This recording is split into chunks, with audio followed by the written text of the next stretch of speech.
Welcome to the Power of Three interview series. You, InfluenceOlogy, and an expert. 3 questions will be answered today. 3 action items for you to take to improve your life. And 3 resources for you to keep learning. Today I'm really fired up because we have a superstar speaker with us today. Mark Sanborn. Mark, how are you doing, my friend? I'm great, Roberto. Wonderful to be with you. I'm so excited. For those who never heard about Mark, Mark has been a professional speaker for 26 years. That's a lot of experience. I personally have been speaking for 26 years. That's awesome. Mark is the president of Sanborn Associates. Just to give a little background, he has certified speaking professional, and he also is a member of the Speaker Hall of Fame. He was the past president of the National Speaker Association. Mark has written 8 books, including, now I have a list of books here, The Fred Factor. I didn't know that, but you sold 1.6 million. Great job on that. That's amazing. He also wrote The Encore Effect, several other titles, and the one book that I personally listened to, the audiobook, and it's phenomenal, and I highly encourage everybody in this call to get it, is Up, Down, or Sideways: How to Succeed When Times Are Good, Bad, or in Between. Mark has a list of over 2,400 companies. He has worked with IBM, ESPN, Remax, FedEx, Harley-Davidson, Costco, and the list goes on and on and on and on and on. Mark, it's a pleasure to have you here with us today. I'm really excited for you to share your wisdom with us. Well, I like the format. I'm a big believer in the power of 3 because we can remember 3, we can act on 3, and there really is power in 3. So it's great to be with you. I love it.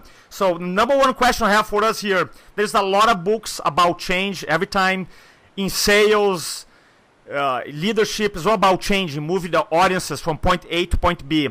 What's unique or what's different specifically about this book? Well, in my career, I've spent a lot of time helping companies and individuals navigate change by looking at what's different and what they needed to do differently.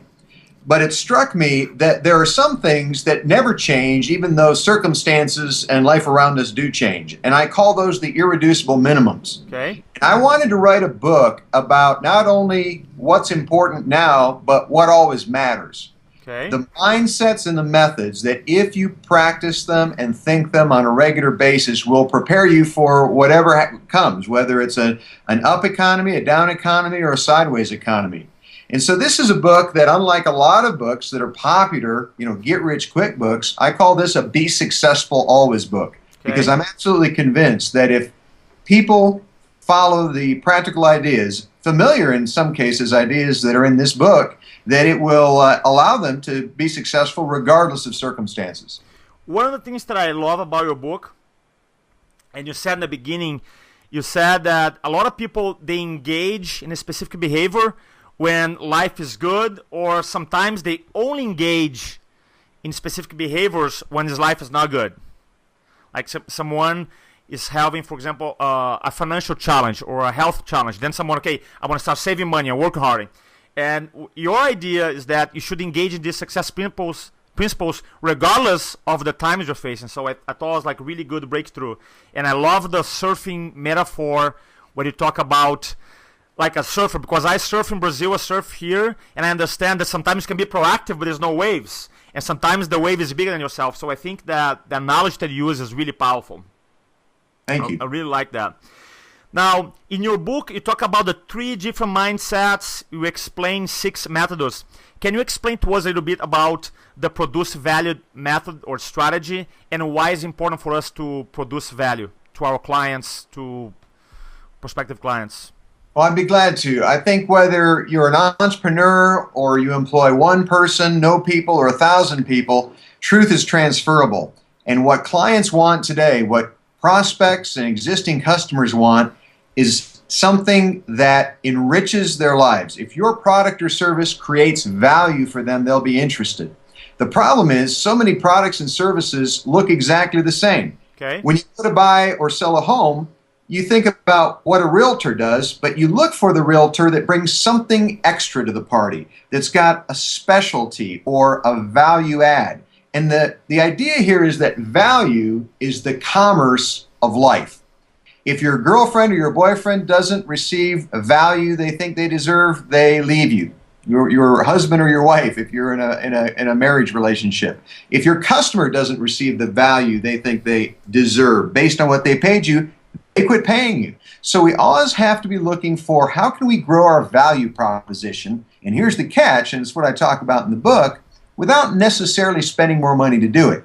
If you only can increase value by spending money, eventually you'll have no profitable margin in your product or service. I talk about replacing money with imagination and replacing capital with creativity, because what I love about business, Roberto, is it's a thinking person's sport. It's about how can I think a little more effectively than my competition and give my customers a little more value than they're getting. That's what attracts and keeps customers and clients. And even in your book, you're talking about taking the time to think about your life and think about like a schedule. Because when you put in a schedule, we have a sales appointment, we don't miss it. It's like Monday, 10 o'clock. I'm going to be there Monday, 10 o'clock. But most of us, we don't schedule time to think about your business. So...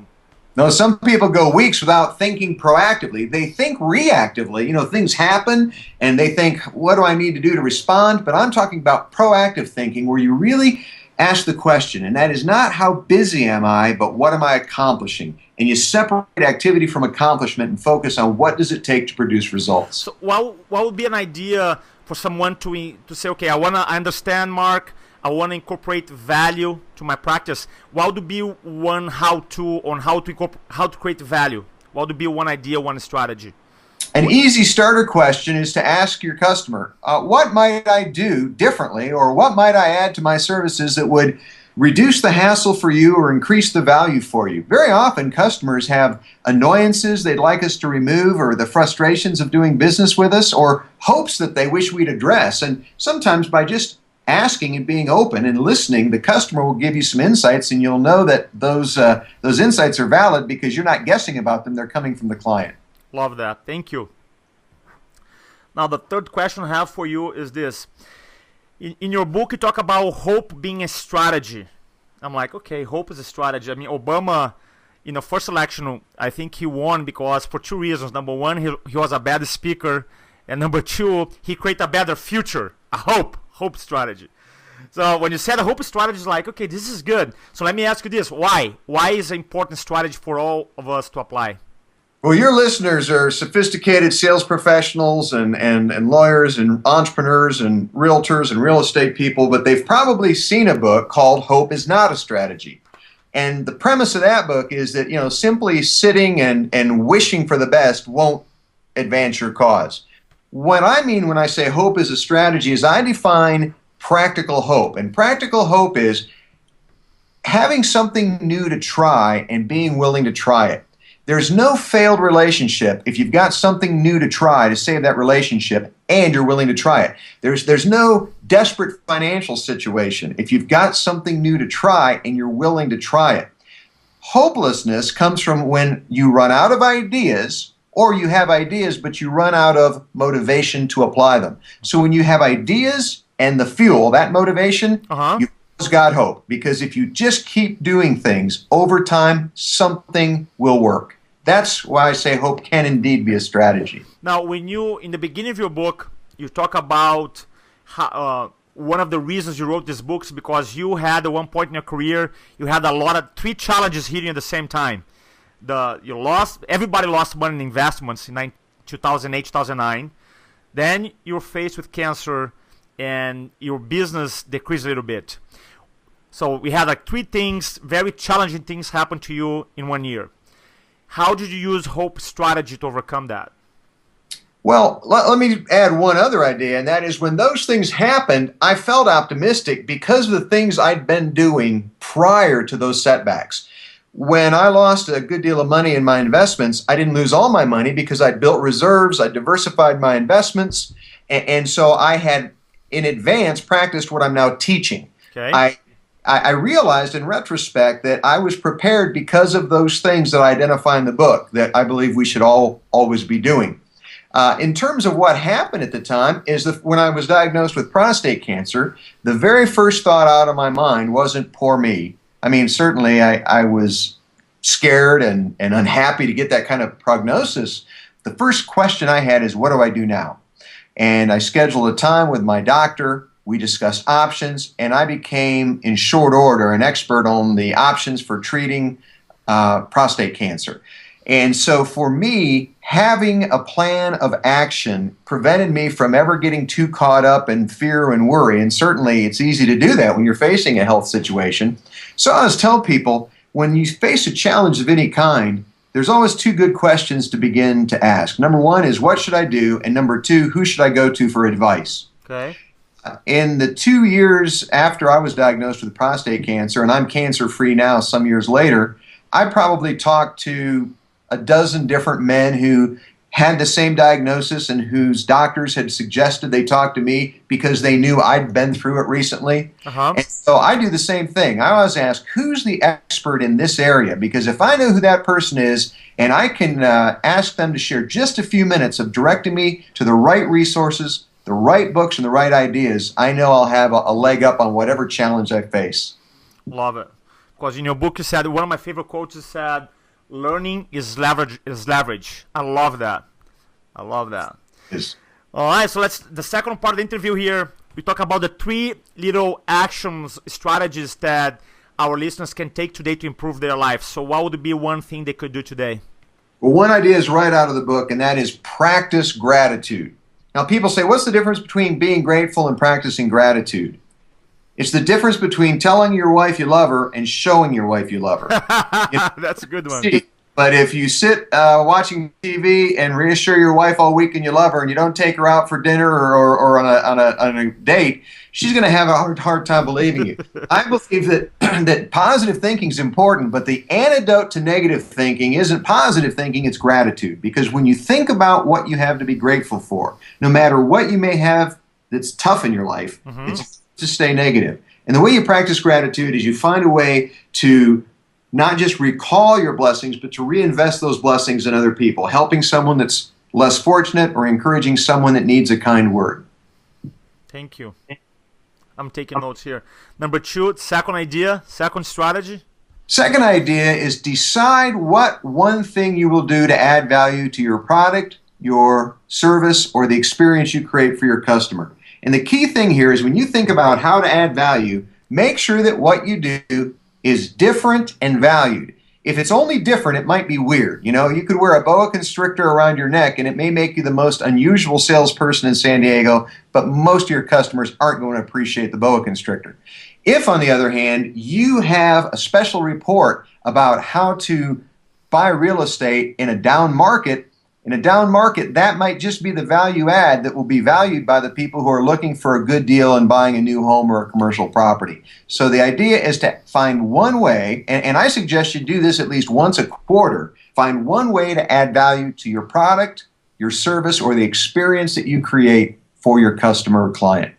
One of the, I think, the mistakes that we entrepreneurs we do is that we create things because we think they're going to be value add, and then you spend time, resources, and then when you unleash in the marketplace, realize that there's no value because the client, the prospective client, doesn't see as a value add.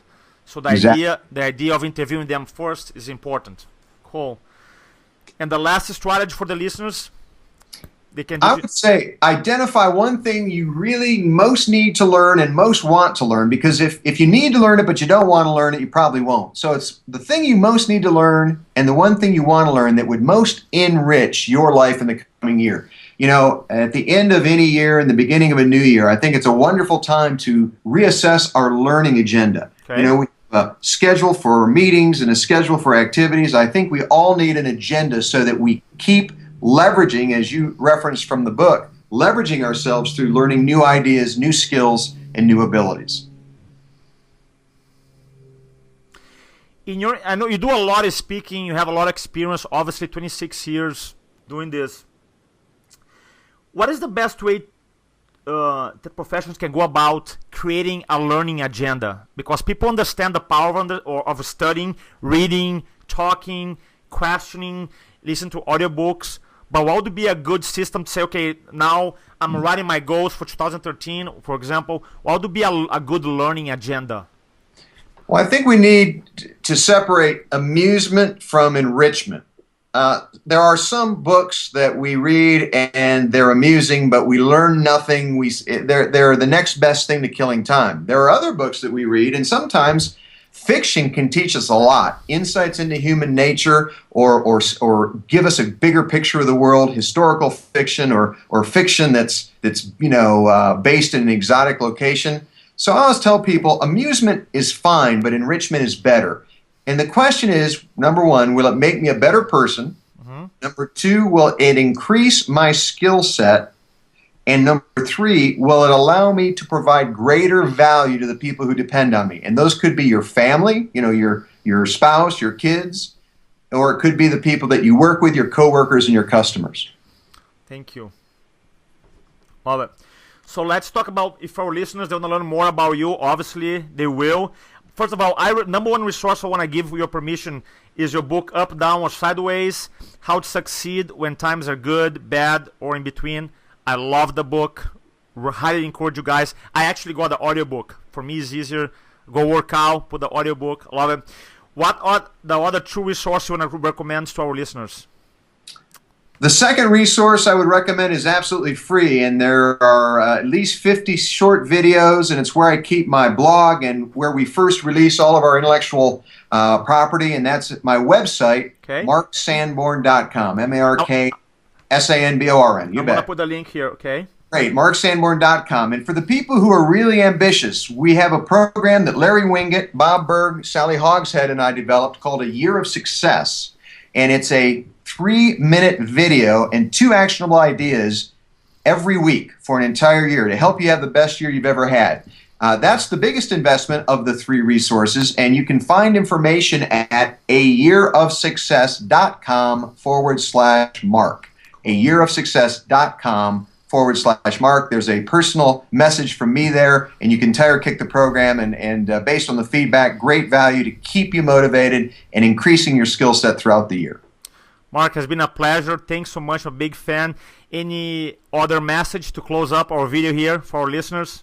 Well, I just want to wish everyone listening a blessed holiday season and a happy, healthy, and prosperous new year. And warm regards to everyone.